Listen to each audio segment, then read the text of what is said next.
E o escritor diz que Deus se entristeceu. Deus ficou ali entristecido. E muitos têm dúvida, dizendo a Bíblia ela deixa dúvida. Porque é que diz que Deus se entristece? E lá no livro de Números diz que Deus não é filho do homem para que minta e nem se arrependa.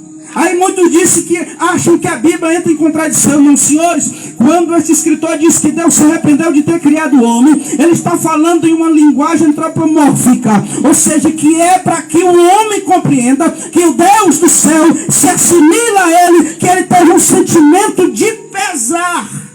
Ele não se entristeceu como nós, mas ele ficou ali pesaroso por o homem estar naquela situação deprimente de pecado. E Deus agora resolve destruir. Ele disse: eu vou acabar com tudo isso.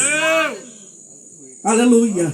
Mas quando no capítulo 6, versículo 3 de Gênesis, Deus observa do alto dos céus, e ele vê um homem chamado Noé, glória ao nome do Senhor, e ele chama os olhos: eu me agradei de ti, tu és um homem reto, eu vou preservar a tua casa, a tua família. Aí Deus vai lá e dá as diretrizes, o que ele tinha que fazer, e dar ali as maneiras como ele tinha que construir um grande barco, a arca, aleluia.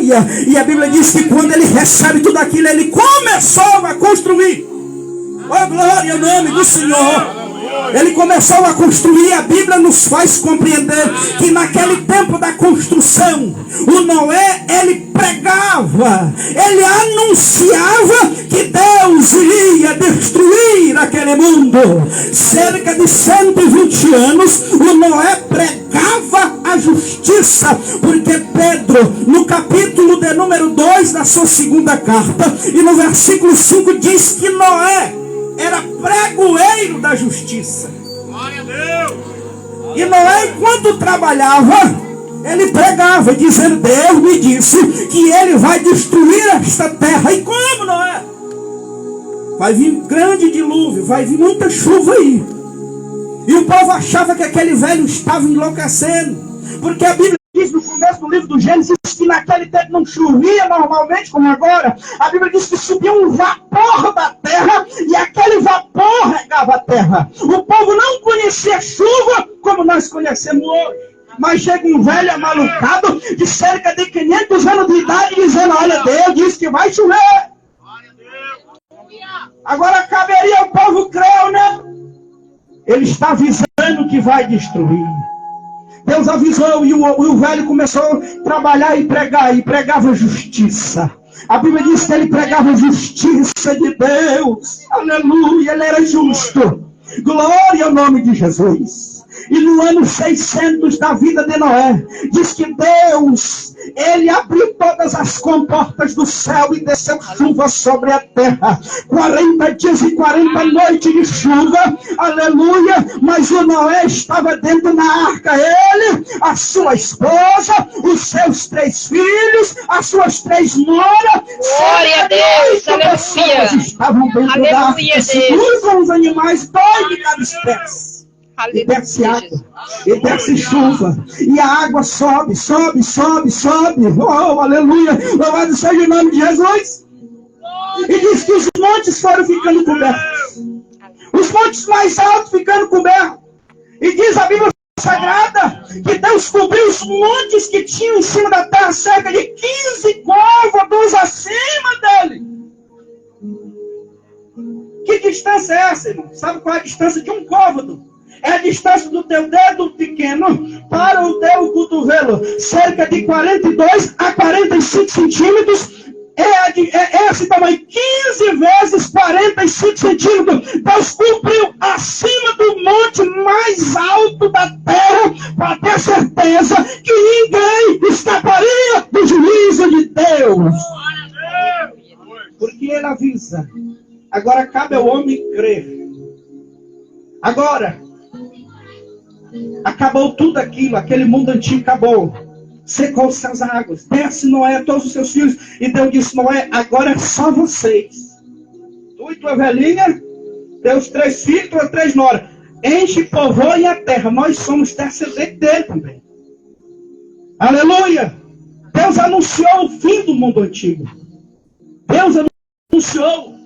Os profetas sempre disseram. Isaías, no capítulo 46, versículo 9 e 10, diz que Deus anuncia o fim desde o princípio. Deus sempre anunciou, quando Deus criou o mundo, Deus já anunciou o fim. Por que isso, irmão? Porque Deus é eterno. O Deus do céu está sentado na eternidade. O Salmo 113 diz que Deus está lá, observe. E Ele está se curvando, Ele olha para os céus e a terra. Olha para cá. Quando Deus quer olhar para o passado, Ele faz assim. Quando Deus quer olhar para o presente, Ele faz assim. E quando Deus quer olhar para o futuro, Ele faz assim.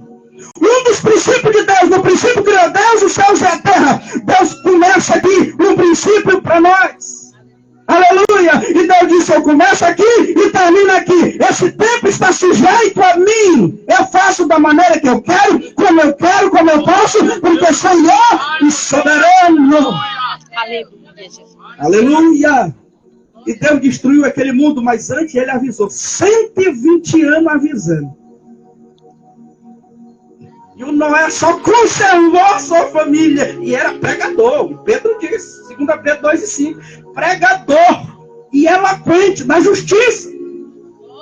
Aleluia, mas o povo não acreditava. Mas eu acredito que quando a chuva desceu, muita gente talvez chegou e disse, não, agora eu acredito. Já era, Deus tinha fechado a porta.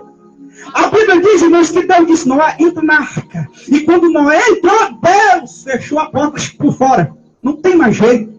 Por mais que Noé olhasse um amigo, alguém, e dissesse, eu vou abrir, não tinha, estava fechada por fora. Deus avisou. Ou não? Ele avisou. E Ele deu cabo de tudo aquilo. Observe, segundo ponto. Deus avisou que enviaria a salvação. Ele avisou. E Ele cumpriu. Quando nós vemos, irmãos, no primeiro ato, lá do Gênesis capítulo de número 3, versículo 15, você vai observar ali um ato de pecaminosidade que estava no mundo. Deus dá a sentença de Adão. Deus dá a sentença da mulher.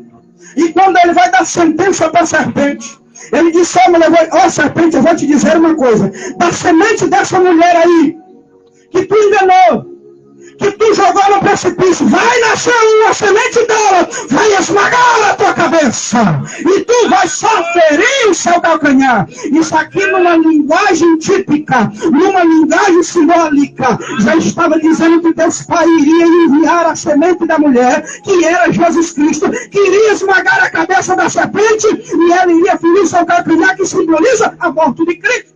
Deus já estava dizendo que Ele iria enviar o socorro, enviar a salvação. Quando Adão e Eva pecaram, quando eles se observaram que estavam nus, eles correram, irmão, no meio daquelas árvores, e eles pegaram folhas de figueiras e cobriram a sua nudez. Aquilo dali rapidamente murchava, eles tinham que pegar novos. Quando Deus se depara com aquela situação, a Bíblia diz que Ele matou um animal, tirou o seu couro e fez vestes para o homem, já dizendo, aquele animal era uma figura de que o cordeiro que viria. Oh, glória ao nome do Senhor. Aleluia. Deus disse que enviaria a salvação, e Ele enviou. Quando a gente está lendo o Êxodo capítulo 12, você vai se deparar ali com a história do povo de Deus, do povo de Israel, que está no Egito. Eles estão em escravidão. Mas precisamente no versículo 12 diz que Deus disse para Moisés, Moisés, agora é a última praga. Eu tinha lançado 9 pragas sobre o Egito, mas tinha só mais uma praga que ele tinha que mandar. E qual é, Senhor? Eu vou mandar o anjo da morte descer sobre o Egito. E todo filho primogênito vai morrer. Mas eu tenho um escape para vocês. Qual é? Vocês vão pegar um cordeiro puro, imaculado e sem mácula. Oh, glória! Vão matar ele, pegar o seu sangue e passar o seu sangue nos vergais da sua porta. E depois vocês vão entrar e comer a carne dele. Porque no outro dia vocês vão sair. Vocês têm que comer preparados, prontos para sair. Oh, glória! Aquele cordeiro que seria morto, imolado, o seu sangue vestido ali naqueles umbrais das portas, era uma figura de Jesus Cristo que nós estamos adorando nesta noite. Deus já estava dizendo: eu vou enviar a salvação para vocês. Oh, glória ao nome de Jesus. E quando nós nos deparamos, amados irmãos, nos escritos Paulinho, em 1 Coríntios, capítulo 5, versículo 7, vocês vão encontrar ali Paulo dizendo que Jesus é a nossa Páscoa. Oh, glória ao nome do Senhor. Quando você vê nos escritos de João, Evangelho de João, capítulo 1, versículo 29, ele está dizendo: eis o Cordeiro de Deus que tira o pecado do mundo. Jesus Cristo, ele sempre foi anunciado por Deus que ele viria. Ele viria enviar a salvação. Por que Deus disse que ia enviar a salvação? Porque o homem se encontrava num estado deplorável. O ser humano, depois que ele peca, depois que ele se afasta de Deus, ele só vive com seus pensamentos para baixo. O homem que só vive no pecado, a sua natureza se transforma como natureza de porco. Ele só consegue olhar para baixo. O porco, ele não tem articulação aqui no seu pescoço para ele olhar para cima. Não, ele só olha para baixo. Só está fuçando sujeira. Aleluia. Essa era a situação do homem. A Bíblia diz, irmãos, que todos pecaram. Romanos 3:23, todos pecaram e destituídos estão da glória de Deus. Estão longe, estão afastados. Quando você se depara nos escritos de Isaías capítulo 1, você vai entender que ali o homem está doente da planta do pé ao alto da cabeça. Ele está doente. Em Jeremias ele escreve dizendo que o coração do homem é mau. Quem o conhecerá? Somente Deus. O coração do homem é mau. Nos escritos de Paulo, Romanos capítulo 3, diz que o homem, a sua língua, ela transmite veneno de serpente. Os pensamentos do homem é mau. É mau. O ser humano hoje, ele vive nessa situação. Você não pode pisar no pé de alguém. Uma vez eu pisei sem querer no pé de uma pessoa, pedi desculpa. Me desculpa, me perdão. Aí ela disse assim: desde quando inventaram esse negócio de desculpa? Eu nunca mais pude dar um tapa em alguém. Porque as pessoas vivem nessa situação. Você não pode aconselhar, você não pode dizer nada. O ser humano, ele está ferido, está magoado. Você não pode buscar. Você não pode dizer nada, que ele se magoa, ele fica triste, ele fica de cabeça baixa. Muitas vezes até na igreja, a pessoa também não vai nem para a igreja. Você vai visitar alguém, você diz uma palavra, ele fica magoado, triste, porque está doente. O pecado destrói o homem. Por causa disso, Deus disse: eu vou enviar a salvação. E o que é a salvação, pregador? A salvação, irmãos, a língua grega diz que é sotéria. E o que é isso? Livramento. A palavra sotéria significa livramento. Deus enviaria um livramento para o ser humano. O ser humano, naturalmente, irmãos, ele está caminhando a passos largos para o inferno. Ezequiel disse que a alma que pecar, essa morrerá. O homem está andando para o inferno. Mas Deus disse: a criação que eu fiz, eu vou dar uma chance para ela. Eu vou enviar a salvação. Eita, glória a Deus! Deus poderia querer investir em Moisés, em Noé, em Jó, em Davi. Deus poderia talvez investir no homem mais sábio da terra, Salomão. Nenhum desses era apto para fazer a propiciação pelo pecado. E o que ele fez? Ele disse: eu vou descer. Eu vou descer. Deus deu essa revelação para Paulo, e ele escreve aos Filipenses, no capítulo 2, versículo 5. Ele disse que Deus, ele não teve por usurpação ser igual a Deus, antes esvaziou de si mesmo, e ele abandonou a sua glória, e desceu nesta terra como servo, e desceu para morrer. Está falando de Jesus. Irmãos, amigos, só tinha uma porta para Jesus poder estar legalmente nessa terra. E qual é? Era pelo nascimento humano. Só ela era que dava legalidade para Jesus. Imagine um Deus que Jeremias disse no capítulo 23, versículo 23 do seu livro, que ele enche os céus e enche a terra. Isaías chegou a dizer que ele está sentado no céu e os seus pés, a terra ele tem como os cabelos dos seus pés. O que é escabelos? Escabelos é um banquinho pequeno que você coloca o pé em cima. E ele está lá, e ele pode botar os seus pés nesse banquinho pequeno chamado terra. Ezequiel diz que a mão dele, ele coloca os oceanos na concha da sua mão. Louvado seja o nome de Jesus. O escritor do profeta diz que ele olha do céu e contempla os homens como gafanhotos, aleluia. Outro escritor disse que Deus olha lá de cima e vê as nações como uma gota de água.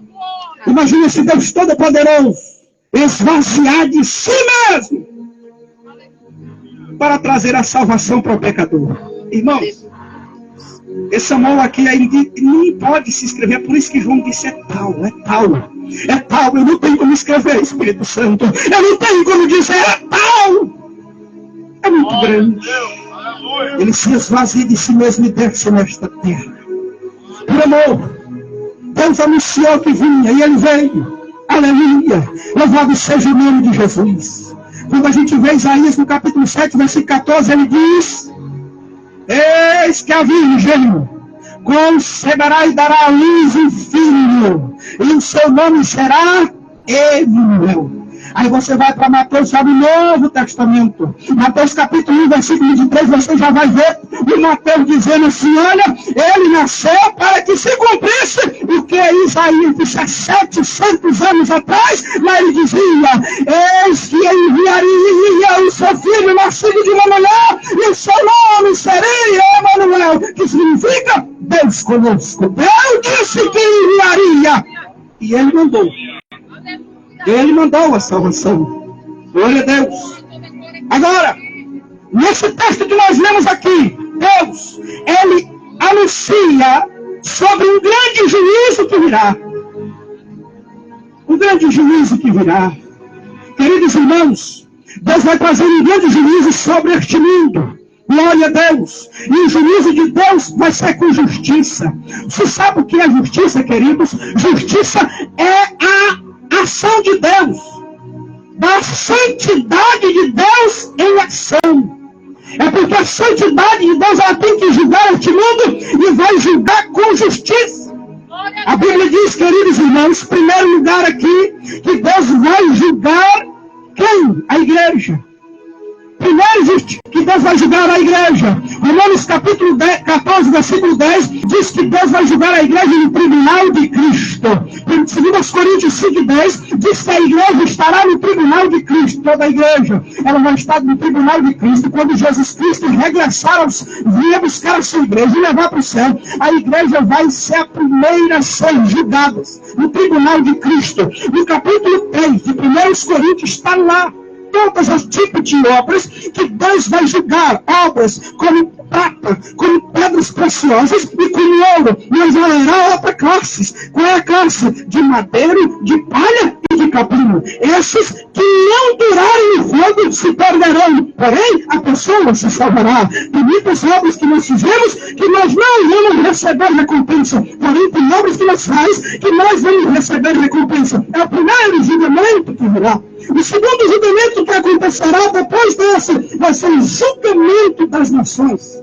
Deus vai julgar as nações. No capítulo 25 de Mateus, você vê lá o Senhor dizendo que Deus vai reunir todas as nações diante dele, e lá ele vai colocar uns à esquerda e outros à direita. À direita ficará as ovelhas, e à esquerda ficará os bodes. E ele vai dizer para os que estão na esquerda, né? Apartai-vos de mim, malditos, para o fogo eterno. Porque eu tive fome e não me deste de comer, tive sede e não me deste de beber, eu estava muito e não me vestiste, eu estava preso e tu não foi me visitar. E aos que estão à direita, eles dizem, vinde bendito meu Pai para o reino que está preparado desde a fundação do mundo. Aleluia! Porque eu tive fome, tu me deste de comer, eu tive sede, tu me deste de beber, eu estava muito e tu me vestia, eu estava preso e tu me visitou. Sabe o que Jesus está dizendo aqui?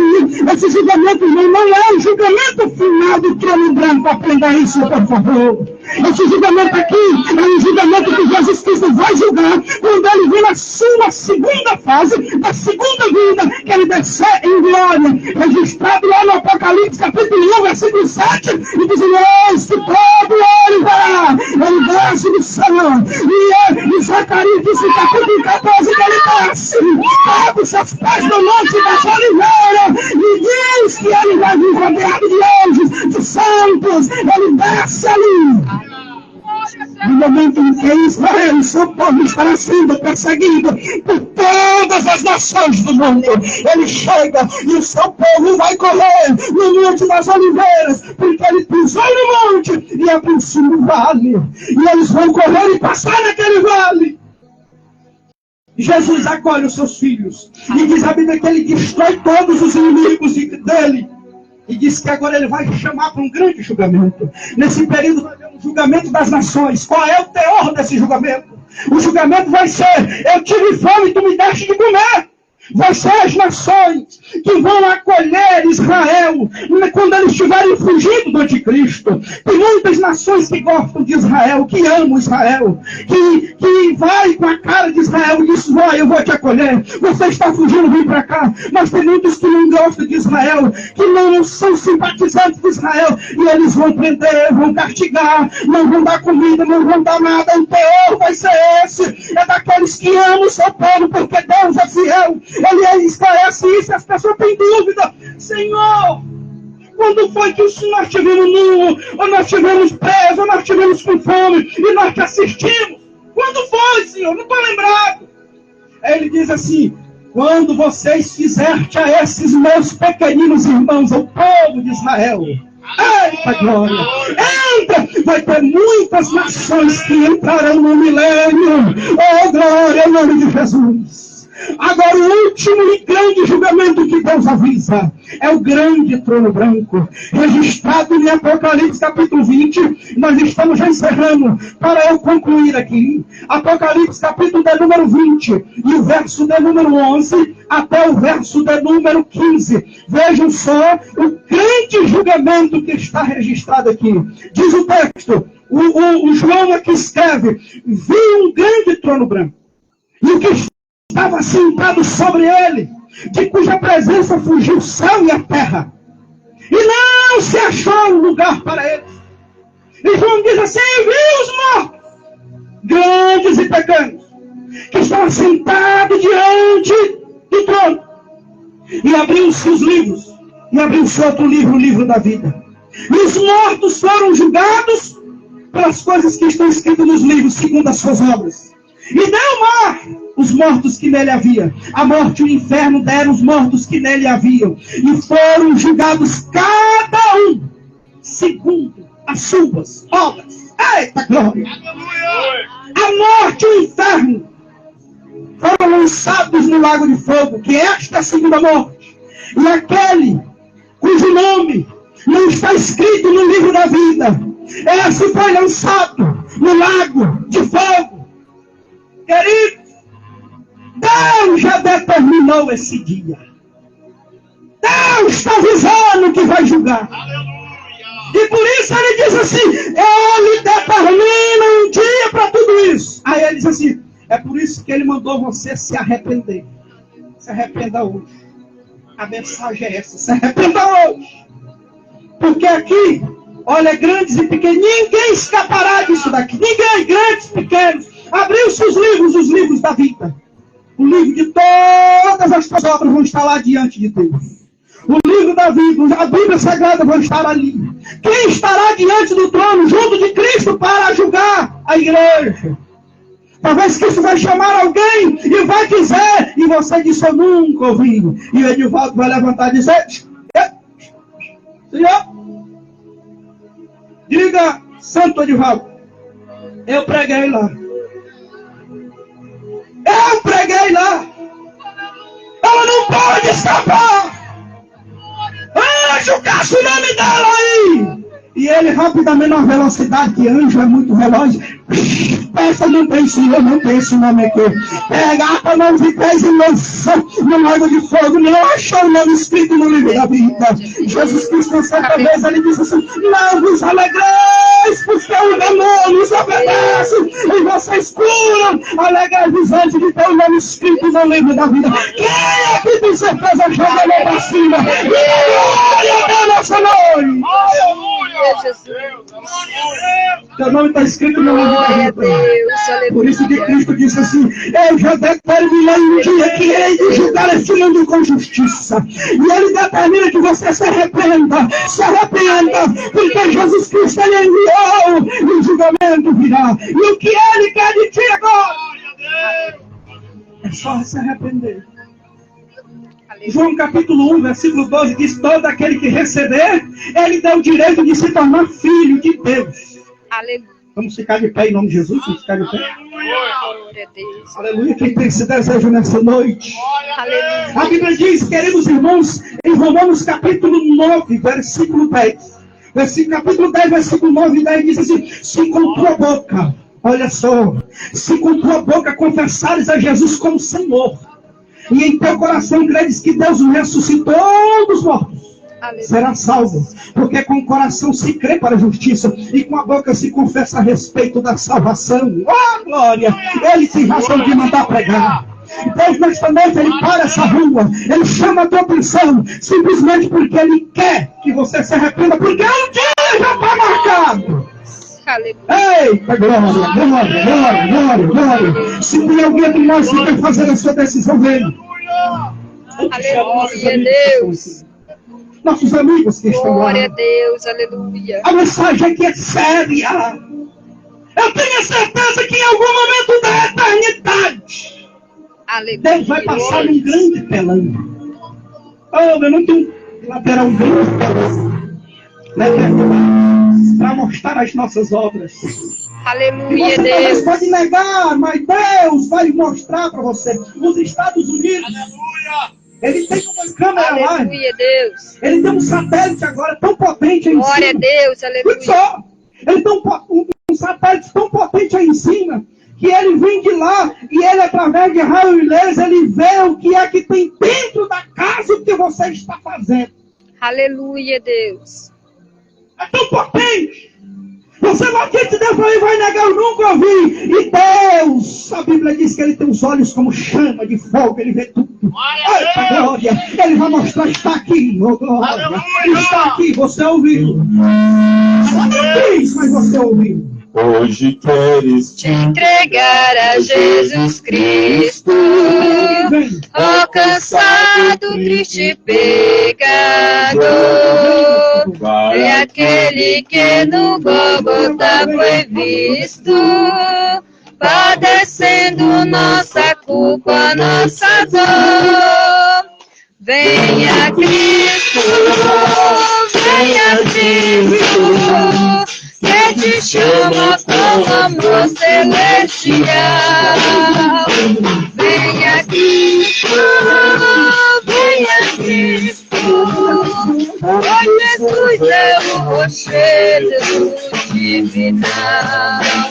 Não me quero viver a liberdade que se encontra no Senhor Jesus. receber em coração a santidade do sangue derramado? Venha Cristo, Venha Cristo, que te chama com amor celestial. Venha Cristo,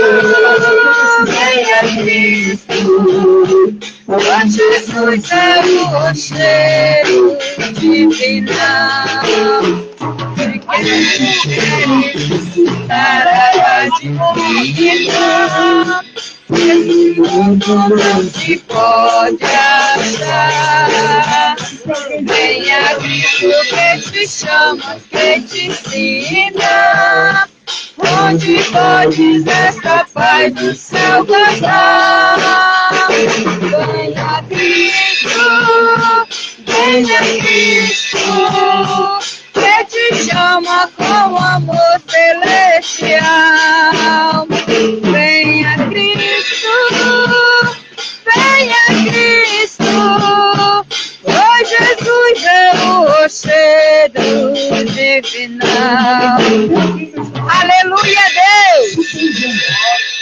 Aleluia, Jesus! Glória a Deus, aleluia! Conta-se que no estado de São Paulo, a mulher, ela tinha uma criança, um bebezinho ainda. E ela deixou a criança dormindo e foi para comprar lá uns pães. E quando ela volta, sua casa está em chamas, está pegando fogo. Glória a Deus. Os bombeiros já estavam ali, fizeram já uma barra de proteção ali. Mas ela viu que a sua filha estava lá dentro. E no vacilo dos bombeiros, ela correu no meio das chamas. Chegou lá a sua criança, já estava em prantos. E ela pegou lençóis e um bebedão em água. Rolou uma criança completa que encostou no seu corpo. E saiu no meio das chamas. E quando chegou, ele entregou a sua criança para os bombeiros e desmaiou. Aquela mulher passou anos de coma, mas queimou o seu cabelo, o seu nariz, as suas mãos, o seu rosto. Ficou deformada.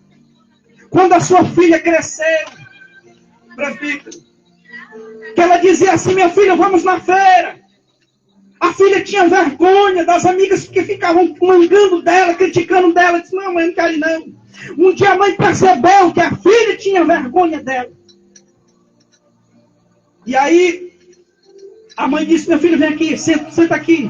Aí contou para ela quando a minha filha era bebê. Aí contou toda essa história que eu contei. Quando ela acabou, a menina estava em prantos. Pegou as mãos da mãe dela, começou a beijar. Pegou todo o seu corpo, começou a beijar e dizer: por causa da minha mãe está assim, é por isso que eu estou viva. Não foi assim que Jesus fez por nós? Você pode dar glória a Deus por isso? Não foi assim que Ele fez por nós? Aleluia, Deus. Estávamos sentenciados à morte e Ele deixou o céu e veio nessa terra morrer por nós. Glória a Deus. Aleluia, Jesus. Uma palavra tem que dizer: Jesus te ama. Aleluia, Deus. E Ele quer você nos seus pés. Deus nos abençoe. Deus nos guarde no seu amor. Amém. Aleluia, Deus. Amém.